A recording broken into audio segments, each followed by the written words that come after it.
शिमला के चलोठिट में टनल निर्माण के कारण एक 6 मंजिला रिहायशी मकान में बड़ी दरारें आ गई है, जिससे 15 परिवारों को रात में ही घर खाली करना पड़ा।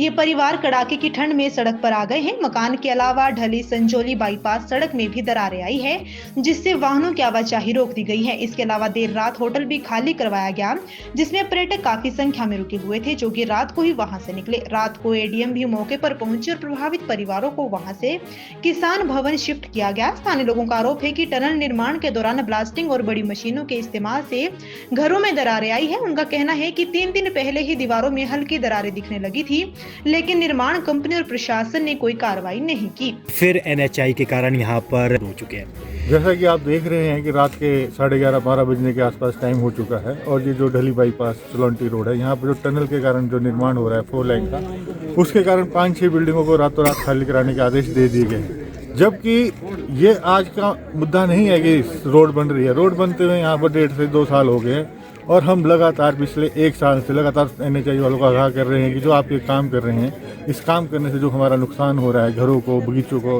हर जगह नुकसान हो रहा है, इसकी तरफ इनका बिल्कुल भी ध्यान नहीं जा रहा है। ये बस ये बोलते हैं कि हम कर रहे हैं सर, थोड़ा बहुत जो काम होता है उसमें नुकसान तो होता ही है। लेकिन मैं बताना चाहूँगा कि पिछले 6-7 महीने पहले जो हमारा नुकसान भी हुआ था ढली के अंदर, और आज यहाँ चलौंटी के साथ लगते गांव में भी जो इतना बड़ा नुकसान हो गया, 5-6 मकानों को रातों रात खाली करा दिया गया।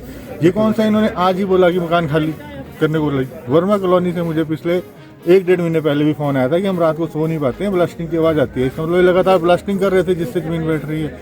और इस ज़मीन बैठने के कारण आज ये नौबत आ गई कि रात के 12 बजे लोग यहाँ -3-4 डिग्री टेम्परेचर में रोड पर खड़े हैं, जिनकी रहने की कोई व्यवस्था नहीं। एडीएम साहब यहाँ पर आ रहे हैं, बोल रहे हैं प्रशासन की तरफ से आए, हम रहने का इंतजाम कर रहे हैं। एडीएम साहब तो 1 महीने पहले 1 महीने लगातार हमारे पास भी आए थे, तो आज तक वहाँ रास्ते तक नहीं बने। अभी रिसेंटली कल हमारी एक वृद्ध महिला, हमारी बुआ जी, वो जो 4 लाइन में मलबा फेंका उस डंपिंग में, जो पैदल चलने के लिए रास्ते तक नहीं रखे, वहाँ से गिरे हैं और उनके दोनों बाजू शोल्डर डिस्लोकेट हो गया है और वो 3 दिन से आईजीएमसी में एडमिट है, जिनकी उनकी 3 से 4 सर्जरियाँ हो चुकी है। तो हम ये कहना चाहेंगे प्रशासन को, काम आप बोल रहे हो रहा है, कुछ नहीं हो रहा सर। हम ये बताना चाहेंगे कि जो हो रहा है सिर्फ 4 लाइन का निर्माण का कार्य हो रहा है। आम लोगों की व्यवस्था, रहने की और उनकी जो इतनी भी सुविधाएं हैं, उनकी तरफ कोई ध्यान नहीं दिया जा रहा, उल्टा उनका नुकसान ही हो रहा है डे बाई डे। क्या लगता है कि सरकार, प्रशासन कोई भी कार्रवाई नहीं कर रही है? कोई डर नहीं है 4 लाइन पे जिस तरह से मनमर्जी से काम कर रहे हैं? क्या लगता है कि बेखौफ होकर ये काम कर रहे हैं और लोग बेघर होते जा रहे हैं? देखो, जहाँ तक आप कह रहे हैं सरकार और प्रशासन अगर कुछ करती तो आज ये नौबत यहाँ नहीं आती कि लोगों को 12 बजे रोडों पर खड़े होना पड़ता। यहाँ के लोगों ने भी पिछले 6-7 महीने पहले भी ढली पुलिस थाने में और संजौली के अंदर अपनी FIR दी है, लॉन्च कराई थी कि उन्होंने कहा था कि हमारे मकानों को खतरा हो रहा है और लगातार जो टनल्स के निर्माण हो रहा है वो ब्लास्टिंग के कारण हो रहा है। तो 4 लाइन वालों ने तो ब्लास्टिंग रोकी ही नहीं।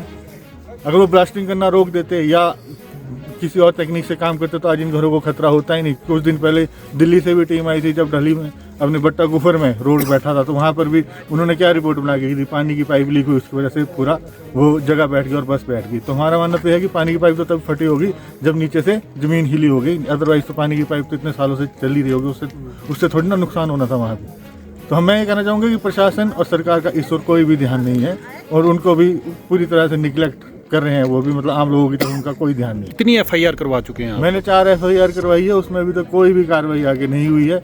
वो आपको पता है कि 25 मई को मैंने पहली FIR कराई थी और आज 2026 आ गया है, 25 मई 2025 को हमने FIR कराई थी। और इस क्षेत्र से भी मई या जून के आसपास ही लोग हमारे पास आए थे, राकेश जी बरक 5-6 लोग हमारे पास आए थे, उन्होंने FIR कराई है, जिस पर आज तक कुछ भी कार्रवाई नहीं हुई है।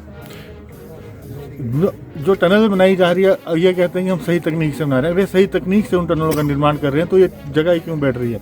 आपके सामने है संजौली की जो टनल बनी, वो हिमाचल की कंपनी साई कंस्ट्रक्शंस के पास उनका काम था। उसके ऊपर तो 10 मीटर 5 मीटर ऊपर ही मकान बने थे, वहाँ तो कोई भी एक मकान नहीं बैठा। आज वो टनल ढंग से चल भी रही है।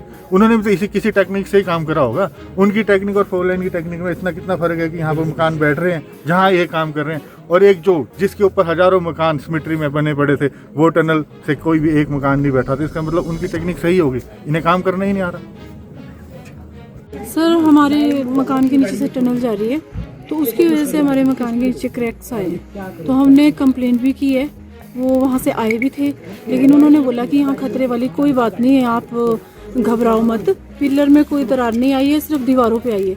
फिर हमने वहाँ पे SDM उधर एप्लीकेशन भी दी और KMDC साहब को भी दी एप्लीकेशन। तो अभी शाम के टाइम कॉल आता है इनका कि आप खाली कर दो ये और ऊपर निकल जाओ मकान से बाहर। तो हमारे यहाँ इतने किराएदार हैं, 15 फैमिलियाँ रह रही है, तो फिर सब सड़क में खड़े इस टाइम। तो बाहर निकलने के लिए बोला गया, क्या हाँ कोई जी। व्यवस्था की रहने की कि आपको नहीं कहीं सर। और शिफ्ट करते हैं? अभी इतनी यहाँ रात को कहाँ नहीं जाएंगे? अभी इसके बारे में कुछ भी नहीं कहा हमने। तो ये दरारें कब से आई और तो ये दरारे सर अभी हमारे को कोई 3-4 दिन पहले पता लगा है, अचानक आई ये दरारें। कितनी मंजिला मकान था और खतरा किसके क्या लग रहा है आपको कि अब जिस तरह से दरारें आई है तो ये इसके गिरने का खतरा भी बना हुआ है? हाँ जी, दरारें तो बहुत आई हैं इसमें, 3 मंजिली में पूरी में ही हुआ है। तो क्या इन्हें आप क्या इन्हें डिमांड करके ये लापरवाही मानी जाए इनकी हाँ तरफ जी सर, से? लापरवाही है सर, क्योंकि सुबह जब ये सर आए तो बिल्कुल मुकर गए कि हमने हजारों टन निकाली हैं, इसमें आपको मैडम पता नहीं है, हम बेवकूफ़ थोड़ी नहीं है यहाँ पर। तो कुछ नहीं होगा, कुछ नहीं होगा तुम्हारे मकान को, तुम इनकी दीवारें पक्की कर देंगे और इसमें कुछ कोई खतरा नहीं है तुम्हारे। कल बोला हमारे कब निश्चित, मैं तो 10 बजे, अभी 10 बजे दुकान बंद करके आया, तब भी मेरे को पता नहीं था भी क्या हो गया।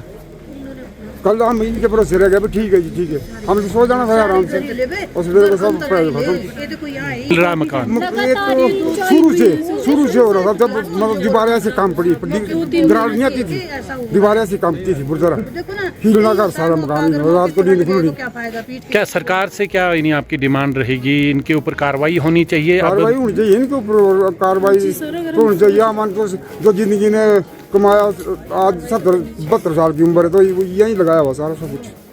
इसी में कोई भी व्यवस्था नहीं है हमारी, कुछ नहीं बोला हमारे को यही बोला भी तुम ठीक है और ठीक रहो भैया। अभी 5 बजे बोलते हैं, रात को 6-7 बजे बोलते हैं कि अब खाली करो, भागो यहाँ से भी।